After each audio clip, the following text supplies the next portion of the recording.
Our next presenter is Eddie Cordero. Eddie is a freshman here at the college at Brockport. He graduated from Brooklyn Latin, which is a selective academy in the New York City school system. He majors in criminal justice. He's also part of the Brockport Global Village Living Learning Community. When we were in Memphis, each student had to give a talk on a particular topic that was assigned ahead of time. Eddie went first. Not an easy thing to do. It was a cold and windy day. We were at the cemetery. We'd been up late the night before, probably hadn't gotten to bed till about 1 or 1:30 in the morning, our time. Memphis had received 4 inches of snow the day before we got there. There was still a lot of snow on the ground at the cemetery. And Eddie ventured out, our very first visit to the cemetery, right out among the graves and presented to us what the cemetery was about. He's only a freshman, but in terms of those presentations, he set the bar high, telling the story of Zion Cemetery. Eddie Cordero.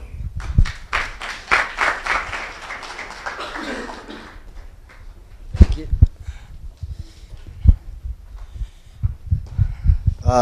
Good morning, everyone. I'm going to be talking a little bit about the Zion Cemetery, just to give you a brief overview of some of the things that we did. Zion Cemetery was founded in 1876 by Reverend Morris Henderson. It was designed to be a resting place for the newly freed slaves. The cemetery is 17 acres, and it's a resting place for over 23,000 people. The cemetery was running well until the 1920s when the owners died. And in the 1930s, a church was asked to take over the cemetery. A family named the Christians took over the cemetery, and they ended up renaming the cemetery the Zion Christian Cemetery. But by the 1960s, the cemetery was abandoned, it had become overgrown, and it was turned into a landfill. In 1979, Reverend Isaiah Rouser began cleaning the cemetery. He ended up bulldozing the entire southwest corner, destroying about 1,000 tombstones. He was eventually stopped later that year by a court order. Then it was untouched until 1990. In 1990, the cemetery was placed on the National Register of Historic Places. However, it still remained abandoned and overgrown. Later that year, a nonprofit organization began focusing on the restoration of it. Some of the important people that are buried in the cemetery are Reverend Morris Henderson, who is the founder of the cemetery, Thomas Moss, who was a pioneer of the anti-lynching campaign, and Dr. Georgia Patton Washington, who was the first African-American female medical doctor. In 2005, the Zion Community Project was created. This is a program of volunteers to help clean and restore the cemetery. Their long-term goal is to have the cemetery completely restored. Now, the cemetery is a resting place for some of America's first heroes. As I mentioned before, Thomas Moss was a pioneer in the anti-lynching campaign. Also, in 1878, there was a yellow fever outbreak in Memphis. Now, over 15,000 people died, but what came out of this was the improved sanitation in the city of Memphis. So, even though these tragic events occurred, it led to the improvement of the city and of the nation. So I feel honored to have been a part of this program, because it allows me to bring awareness to some of America's first heroes. Thank you.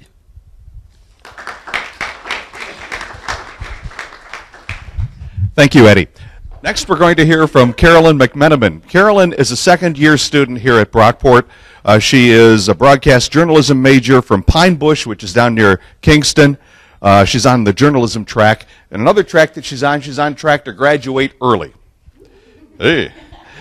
She'd like to become a journalist, perhaps writing someday for National Geographic. And it was a conversation about that she and I were having. She's in our Green Leadership program. I'm her mentor, and we were talking about what her future holds. And I mentioned to her, you know, we have this project that's coming up in January in Memphis, and it might very well work for you. You might want to get involved with this, and there might be a way that you could end up documenting what we're doing, and it's very, very close to what you might be doing for National Geographic. Well, she got onto the idea and decided to come along with us, and we're so glad that she did. You may see her writing coming up soon. She's written a 6 to 8 page piece, which is going to be featured in an upcoming issue of Kaleidoscope, which is our alumni magazine. Please welcome Carolyn McMenamin.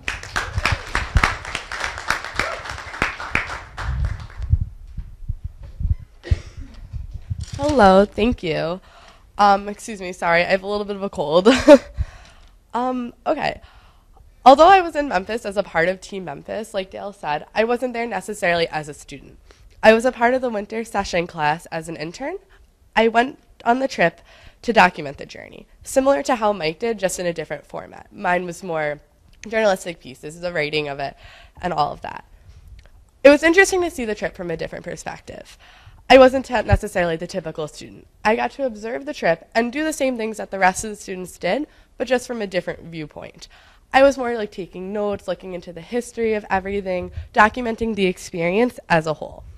I truly believe that this helped me to learn even more from the trip, being an intern. Obviously, I got to take in all of the civil rights education that we learned and all of that, but I was able to even grasp even more just seeing it from that different perspective. As a part of my internship, as Dale said, I will be doing 2 pieces. The first will be an article based on the entire experience, a part of Kaleidoscope magazine, which is our alumni magazine. It should come out sometime in May. Look for it. It'll be a 6 to 8 page spread, and pretty excited about it. The second article that I'm working on is more of a National Geographic-esque piece. It's mainly about the Zion itself and the area around Memphis. More or less, I will be documenting the lost stories. How this is kind of a place that no one really knows about, yet holds so much history and so much historic value, and that my aim is to kind of just spread the word about that. Right now I'm in the midst of working with that. Hopefully that'll come out soon. On a more personal note, the experience as a whole was something that really impacted my life. I feel that everyone who was a part of Team Memphis will really attest to that. I truly walked away having gained a new desire to learn and explore. I credit a lot of that to the Zion Cemetery and obviously the trip itself. One of the bigger discoveries that we made that truly just sparked my interest in learning and kind of just gave me the go ahead to take the leap and continue to research more and not just go with that normal education would be the Henderson grave plot and how we uncovered it. David spoke a little bit about the Henderson grave plot, but I'm sorry, not David, Eddie, but I'm going to go into more, sorry. This was a grave plot that myself and a few other students literally just stumbled across. It was the first grave that I actually saw at the Zion, and I just got incredibly excited about it. I became really passionate about uncovering it. And for basically the remainder of the trip from that first day forward, myself and a few other students really put all of our time and effort into uncovering that plot. The entire process of uncovering the Henderson plot really just fell together piece by piece.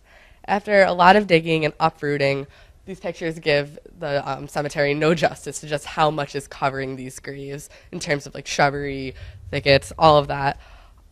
We finally saw a stone that said Henderson. After seeing the name Henderson, the enormity of the entire situation really just hit me.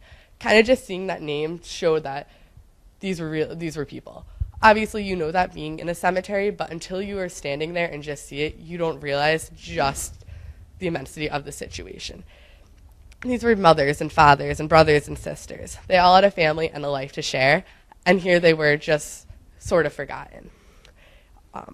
The Henderson gravesite, we found out, belonged to Reverend Henderson and his wife, Julia. As Eddie said, they were the founders of the cemetery. We later, finding this out made it even more personal.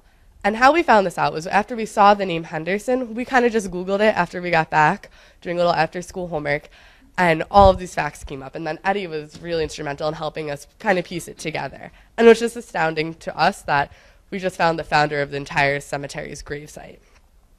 This man had created the entire cemetery, and yet he lay here forgotten pretty much. His grave was covered with brush. It was actually vandalized. We saw markers on it. And essentially, it was not left in the manner that you would think the founder of the entire cemetery, his grave would be left in. I just had a hard time wrapping my head around it. I couldn't believe that the founder of this entire cemetery, his own gravesite, would be forgotten. So as I said, that's why for most of the trip, we kind of made it our mission just to leave it in a little bit better of a place. And that was the main focus for myself. And a lot of the Henderson plot will be in the National Geographic article that I am writing, because that kind of just exemplifies the entire trip as a whole, uncovering those lost stories. And that's all I really have. Thank you very much. Thank you, Carolyn.